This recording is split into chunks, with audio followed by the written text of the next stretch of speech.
Okay, I want to talk about US dollar yen for a few minutes as this is currently my favorite pair to work with. It is largely within a sideways motion in all of 2017. It's simply been going sideways, and so we're working within a range, essentially with a horizontal middle point about here. Where we are now, you can see it's overlapping that area basically the whole way through 2017. And so we're kind of at a midway support area, and my view on this is bullish. I prefer to be bullish here on a long-term chart, going back all the way to the 70s actually. When I first started to make these videos in February, I made a long-winded and shitty video about my bullish preference for US dollar yen, and I still hold that view, and I've since kind of coalesced on the whole viewpoint, trying to justify, or rather explain the overlapping, not overlapping actually, but wave motion in threes as I see it. So I will go over that now, take a few minutes, and I'll explain that overall with the stochastics, I'm looking up in this. So let me just go back briefly to the long-term chart, going back to the 70s here, 71. As I view it, we are either in larger wave 4 from here, or possibly in a new bullish cycle. I'm leaning towards wave 4 with price to turn around lower later, but it is possible to view it as a new bullish cycle too. So just to explain, wave 1 into here, into the late 70s, or actually no, that's about 74 or so. So wave 1 here, wave 2, and then wave 3, wave 1, wave 2, 1, 2, 3, 4, 5 for the middle third. Wave 4 of wave 3 is a triangle, and wave 5 here into 2011. And of course, in retrospect, that new low in 2011 was obvious. I went over that before. There was a lot of divergence on the chart. In retrospect, it was a great point to enter longs, and we had a 4-year bullish cycle up here. And that is this. This bullish cycle here is from that low. Now, I'm viewing that as the end of wave 3, and this upward motion from 2011 as wave 4. Now, there is another alternative view on this. I think it's a bit more obscure, or not obscure, abstruse or nerdy or forced maybe. But the view is wave 1, wave 2. Now wave 3 changes a little. You have 1 and 2 of wave 3, and then the middle third will be 1, 2, 3, 4, 5. So that ends the middle third. Wave 4 of wave 3, wave 5 of wave 3. And then this big triangle here is wave 4 overall. And then wave 5 at a new low. So from 2011, we have a new ascending movement. The overall direction of this pair has changed to bullish in a long-term sense from 2011. That is a view that I can't eliminate. It is possible. I prefer the clearer, more obvious 1, 2, 3, 4, 5, big wave 4, which matches the big wave 2, sharp here for wave 3, sideways mostly here for wave 4 of wave 3, and then a new 5th wave down here, ending with a kind of ending diagonal at the bottom. That's my preferred view. I just can't discount or eliminate this, rather. So with the preferred wave 4 idea in mind, I'm staying bullish on this. Now, looking in a tradable local sense, I'm viewing, this is 5 waves here from 2011 to 2015. I've labeled it as A. It's also possible that if it's a new bullish cycle, it could be wave 1. And that would probably imply we're going for a bigger correction for wave 2. But for now, I'm taking it as 5 waves up for A, and we're correcting for wave B, and then it will move higher for wave C, up here above 126 and then turn over for a new move back down beneath 75. And that all sounds rather grandiose and enormous, but I mean, look at where it's come from 71. I mean, it's been it's been an elimination almost. So what I want to say about this section here of the correction from 2015 is that it mostly looks like it's in threes to me.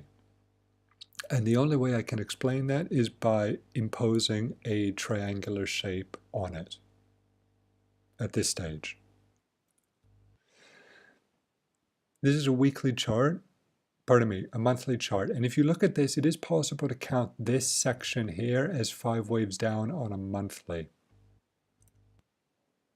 For example, you have 1, 2, 1, 2, 3, 4, 5, 4, and 5.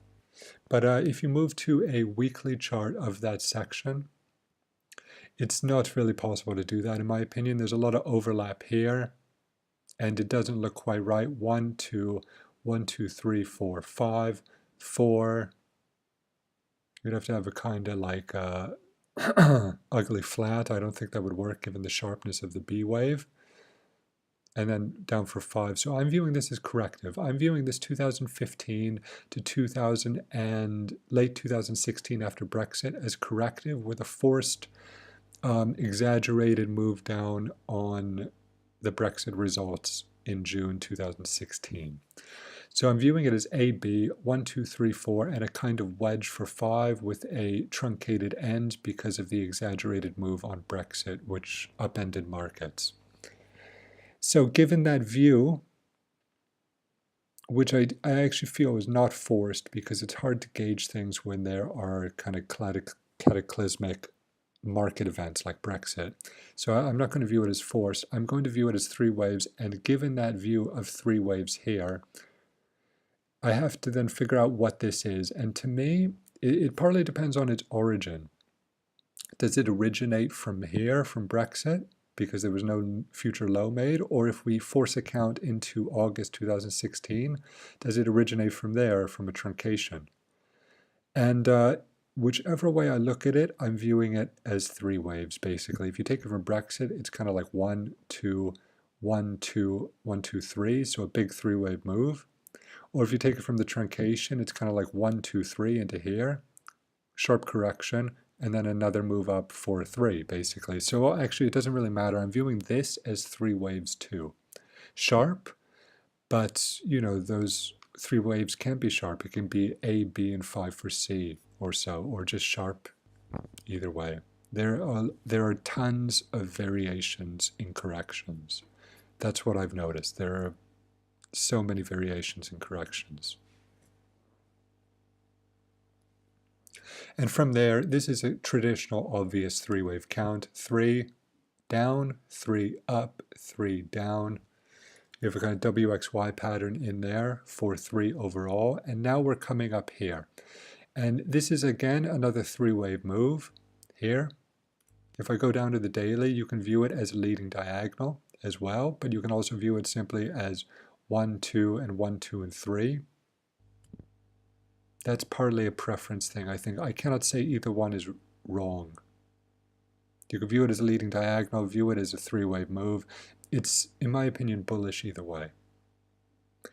And what I've been working on lately, this is also, this down move from the beginning of November down here. I've been dealing with this on Twitter. This was corrective into this week, and I was working it this week. A, B, and then 3 for A, B correction, and 3 for C. So you can call it a WXY perhaps, because it's a series of 3s. But in any case, we found the low with 4-hour divergence there, made a move up. I was going over this step by step. The Flynn news on Friday afternoon flummoxed and fucked it up, basically. But in any case, what I'm going to say now is that there is a decent chance that we come back down, because as I was talking about this week, the low on Monday, I think it was, on the 27th, I think it failed to fill this price gap by 1 point on my chart.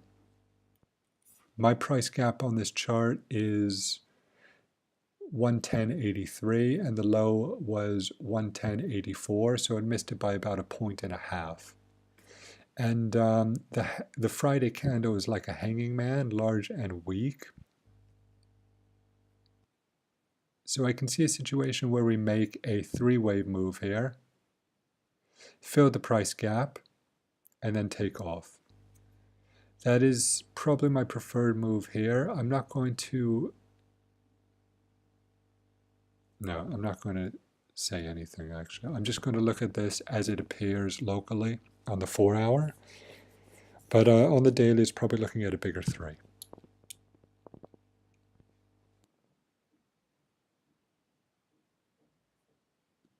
Whether it is or is not looking at a bigger 3, my bullish view on the monthly is up. And the only way I can explain this three-wave section of 3, 3, 3, and what I'm going to look at as 3 like this, is as a triangle. And if it's a triangle, as someone mentioned to me on Twitter, it's not a second wave, it's a B wave.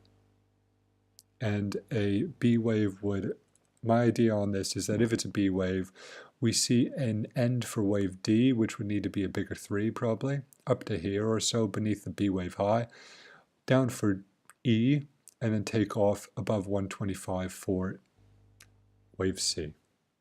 And that would probably take place in about January, February, or March if the view holds out overall. Now this is the monthly chart. The other reason why I'm bullish on this is because the stochastics on my monthly are holding up. They are in an upward motion. They are above the 50 level, and typically, as I've talked about a bunch of times before, once they're moving up and they get into that sideways motion, they tend to ultimately finish the move upwards to 80. We saw this on US Canadian, which was probably my second best analysis this year. Here it is, down to this level, sideways stochastics, correction for, 18 months or so, and then back down to ultimately resolve back towards the 20 line. So I'm expecting a continuation of that. We saw that as well to some extent on Aussie US dollar here earlier this year, which I should have picked up on better. But I'm not going to miss it on US dollar yen. I expect the same type of resolution higher here based on my stochastic settings. So locally, back to the lower time frame chart, and then I will go over the COT position. I'm looking for this, whether it makes a C wave down here to fill the gap and then heads back up, similar to what we saw on Euro Canadian, filling the French presidential gap here and then moving up like that. It tried here, went up, came back down, filled the gap properly, and then headed up. And that's a sick reversal this week, but in any case, it filled the gap. We had a bunch of gap fills. I talked about the gap fill in cable last night in a video. So we may see a gap fill of the September move, and if we do, I will still be looking for higher in this. So if it comes down fills, I'm looking for higher. If it turns up higher here, I'm going to continue to look for higher. I am not changing my view. I'm staying bullish on this, given the price action here. So bullish US dollar yen. Now, how that ties into gold, that implies a bearish gold move. I'm not going to look at gold. I don't have an idea about it. It's been sideways and messy. But it implies the correlation, the negative correlation between these two is very tight. So I would expect a bearish gold move if this ascends bullishly. Now, there is another view on this. Give me just 1 second.